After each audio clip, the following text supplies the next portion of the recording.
MODPATH is a particle tracking code developed by the U.S. Geological Survey. MODPATH tracks the trajectory of a set of particles from user-defined starting locations using the MODFlow solution as the flow field. The particles can be tracked either forward or backward in time.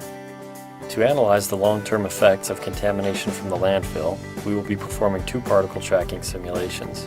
First, we will do forward tracking using an array of particles originating at the landfill to analyze the area of potential contamination. Second, we will do backward tracking from the well on the east side of the model to see if the zone of influence of the well overlaps the landfill. By default, the MODPATH menu is invisible. We'll turn it on by right-clicking on the 3D grid and selecting Show MODPATH menu. To analyze the region of potential contamination, we need to track the particles from the landfill. We use the Select Intersecting Objects command to select the associated grid cells. From the MODPATH menu, we select Generate Particles at selected cells. We'll generate one particle for each cell, and the particle will be placed on top of the groundwater table to simulate leachate entering from the surface. The particles are now generated. As you can see, some particles travel to the nearby well, and some travel to the south river of the model.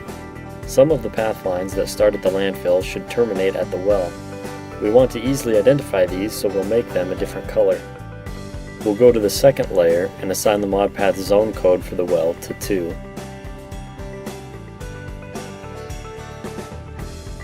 We'll go back to the display options and change the color of the path line to ending code. We'll have GMS automatically assign colors for different zone codes. We can now see two different sets of particles. We can also manually assign the color for different MODPATH zone codes.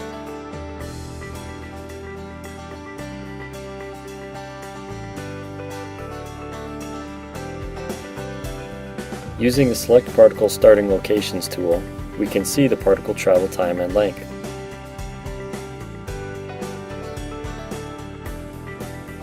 When a group of particles is selected, GMS provides us with the data for that group.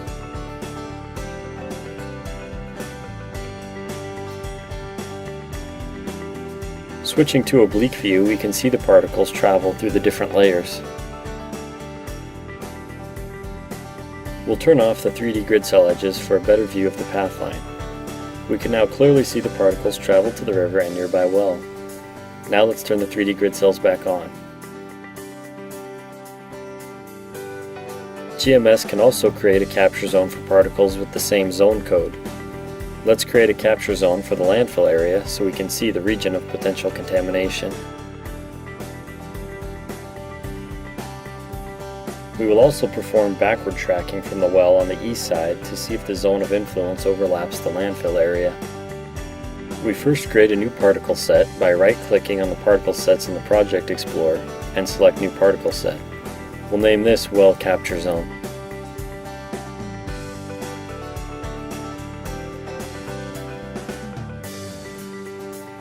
By default, the tracking duration is set to track to the end.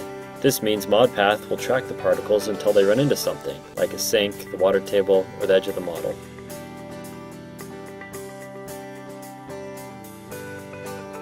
We can also change the duration of the tracking particles. First, we'll duplicate the Well Capture Zone dataset. We rename the new dataset to 500 days and then change the tracking method to duration.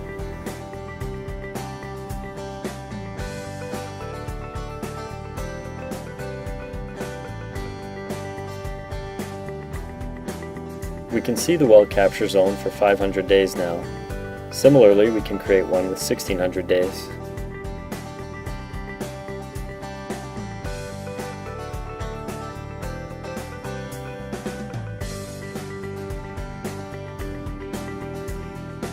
We can see now the well capture zone overlapping part of the landfill.